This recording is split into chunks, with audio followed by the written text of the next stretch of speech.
Welcome to fandom. আবার একটা Indian ফুটবলের ভিডিও নিয়ে চলে এসেছি। আর কালকে ইস্ট বেঙ্গলের খেলা ছিল, যেই খেলাটা ইস্ট বেঙ্গল খুবই বাজে খেলেছে, মানে দেখা যায় না চোখে এমন খেলেছে। আর ম্যাচটা হেরে যাওয়ার ফলে ধরে কিন্তু নেওয়া যায় যে টপ 6 এর ব্যাটেল থেকে আউট প্রায়। এখনো ধরে নেওয়া যায়, কেন বলছি কারণ আজকে নর্থ ইস্ট ভার্সেস পাঞ্জাবের ম্যাচ আছে। ওই ম্যাচটা যদি নর্থ ইস্ট জিতে যায় বিশাল বড় একটা ব্যবধান বানিয়ে নেবে ইস্ট বেঙ্গলের সাথে সেম ম্যাচ খেলে। আর বাকিরাও কিন্তু ইস্ট বেঙ্গলের ওপরে থাকবে, বেঙ্গালুরু যেমন এটাও কিন্তু ইস্ট বেঙ্গলের ওপরে থাকবে। তো সেই জায়গা থেকে ধরে নেওয়াই যায় যে ইস্ট বেঙ্গলের চান্সেস টপ 6 এর এই সিজনের মতো শেষ, যদি মিরাকুলাস কিছু না হয় তবে। তাছাড়াও ইন্ডিয়ান ফুটবলের অনেক আপডেটস আছে, চারিদিকে প্রচুর খবর। ডার্বির টিকিট নিয়ে তোমাদের মধ্যে প্রচুর উত্তেজনা হয়েছে, কারণ ডার্বির টিকিটের নতুনত্ব জিনিস দেখা গেছে। সবকিছু নিয়ে কথাবার্তা বলবো, কিন্তু সবার আগে যে কথাটা, এখনো যারা সাবস্ক্রাইব করেনি অবশ্যই করে নিও, বেল আইকনটা টিং টং করে অল অপশনটা প্রেস করে দিও রেগুলার নোটিফিকেশন পাওয়ার জন্য। আর আমাদের ফেসবুক আর ইনস্টাগ্রাম পেজটাও ফলো করে নিও, ডেসক্রিপশনে লিংক দেওয়া আছে। তো পুজোর থেকে প্রথমে শুনো না।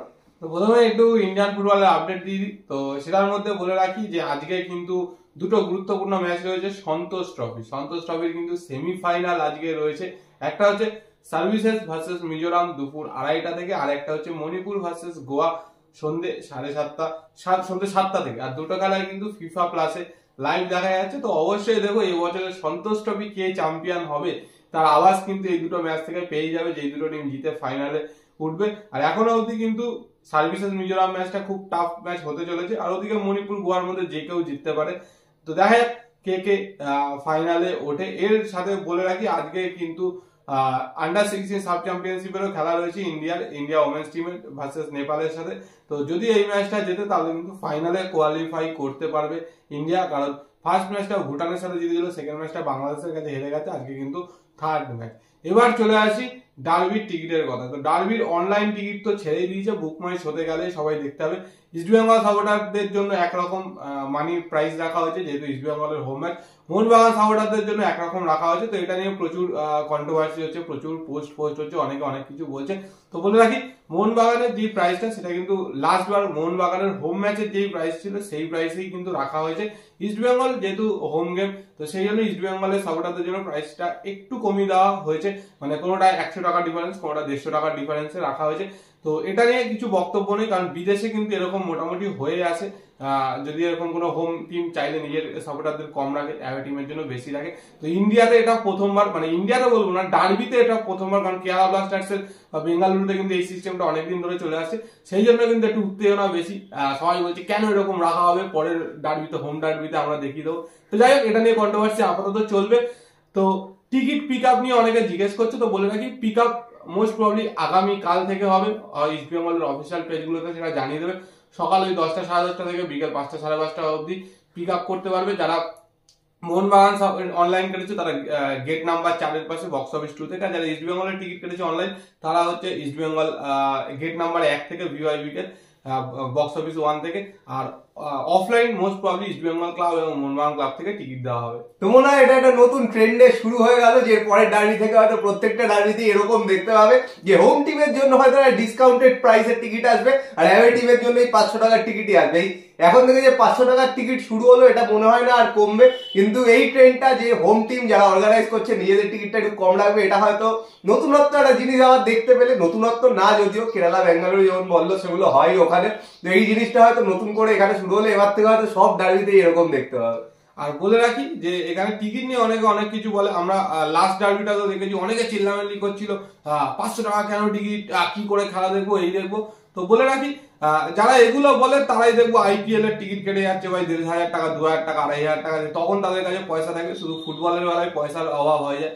তো যাই হোক, কন্ট্রোভার্সি চলুক, কোনো অসুবিধা নেই, কিন্তু আমরা তো বলবো যে অবশ্যই টাকা বাড়ানো উচিত, কারণ ফুটবলেরও টাকার দরকার। ক্রিকেটের যেই মানুষটা 1,500 টাকা, 2,000 টাকা টিকিট কেটে দেখতে যেতে পারছে, তো 500 টাকা দিয়ে বা 400 টাকা দিয়ে সে কেন ফুটবল দেখতে যেতে পারবে না। তো যাই হোক, এবার চলে আসি মেন খেলার কথায়। তো গতকালকে ইস্ট বেঙ্গল ভার্সেস গোয়ার ম্যাচটা ছিল। তো সবাই আশা করেছিল হয়তো ইস্ট বেঙ্গল এই ম্যাচটা জিতবে, জিতে টপ 6 এর আশা জিয়ে রাখবে। তো গুড্ডু অনেক আভাস দিয়েছে, মানে অনেক ক্যালকুলেশনের কথা বলেছে। তো আমি পাতি অঙ্ক, বিজ্ঞান, ইতিহাস, ভূগোলের কথা বলি, ইস্ট বেঙ্গলের টপ 6 এ যাওয়ার কোনো সম্ভাবনা নেই। কারণ বেঙ্গালুরু, চেন্নাই, নর্থ ইস্ট এরা এই মুহূর্তে যা খেলছে, বা জামশেদপুর তাতে ইস্টবেঙ্গল পরপর বাকি যে কটা ম্যাচ আছে সে কটা ম্যাচ যে জিতবেই আশা করা যায় না, আর অন্যরা যে সেই ম্যাচগুলো হারবেও সেটাও আশা করা যায় না। তো ওই বেকার ক্যালকুলেশন করে লাভ নেই। যারা ইস্টবেঙ্গল সমর্থক আছে ধরেই নাও যে ইস্টবেঙ্গলের এই বছরের মতো টপ 6-এ যাওয়ার আশা প্রায় শেষ। আশা করো যাতে এএফসি মানে এসিএল টায়ার 2-তে যেটাতে কোয়ালিফাই করেছে সুপার কাপ জিতে, সেটাতে যেন ভালো পারফরমেন্স করতে পারে। তো বলেই দিই কেন আশা নেই, কারণ বেঙ্গালুরু 6 নম্বরে এই মুহূর্তে আছে 18 ম্যাচে 21 পয়েন্ট, তারপরে আছে জামশেদপুর 18 ম্যাচে 20 পয়েন্ট, তারপরে নর্থ ইস্ট 17 ম্যাচে 20 পয়েন্ট। নর্থ ইস্টের আজকে ম্যাচ আছে কিন্তু পাঞ্জাবের সাথে, যদি জিতে যায় তাহলে 18 ম্যাচে 23 পয়েন্ট হয়ে যাবে। তাহলে বুঝতেই পারছো তিনটে টিম, একজন 2 পয়েন্ট এগিয়ে, একজন 3 পয়েন্ট এগিয়ে, আরেকজন 5 পয়েন্ট এগিয়ে কিন্তু এরকম হয়ে যাবে। তো সেটা 5 পয়েন্টের গ্যাপ ক্লোজ করা পসিবল কিনা মানে খুবই ডাউটফুল। বাকি 4টে ম্যাচে, আর 4টে ম্যাচে তাহলে জিততেই হবে, মানে কোনো কথা না, পরের ম্যাচ কিন্তু আবার ডার্বি, 4টে ম্যাচে জিততেই হবে। তাছাড়াও বলে দিই পাঞ্জাবের কিন্তু, পাঞ্জাব বলছি চেন্নাইয়ের কিন্তু এরপরে হায়দ্রাবাদের সাথে খেলা আছে। তো চেন্নাইয়ের যদি যেতে, চেন্নাইয়েরও কিন্তু ইস্টবেঙ্গলকে টপকে যাবে, কারণ 17 ম্যাচে 18 পয়েন্ট আছে। পরের ম্যাচ যদি হায়দ্রাবাদকে হারায় ধরে নি চেন্নাই, তো সেই জায়গা থেকে কিন্তু চেন্নাইয়ের 18 ম্যাচে 21 পয়েন্টে যাবে, মানে 4 জন ইস্টবেঙ্গলের ওপরে চলে যাবে। ইস্টবেঙ্গল কিন্তু 10 নম্বরে চলে আসবে। তো সেই জায়গা থেকে খুব ক্ষীণ আশা, অন্যান্যদের দিকে তাকিয়ে থেকে অন্যান্যরা যদি দয়া করে হেরে যায় সেই জায়গা থেকেই কিন্তু একমাত্র আশা, তাছাড়া কিন্তু কোনো আশা নেই। আর কালকের খেলা নিয়ে কিচ্ছু বলার নেই, কারণ অসাধারণ খেলেছে ইস্টবেঙ্গল। তো সেই জায়গা থেকে মানে রিভিউ টিভিউ দেওয়ার কোনো জায়গাই নেই।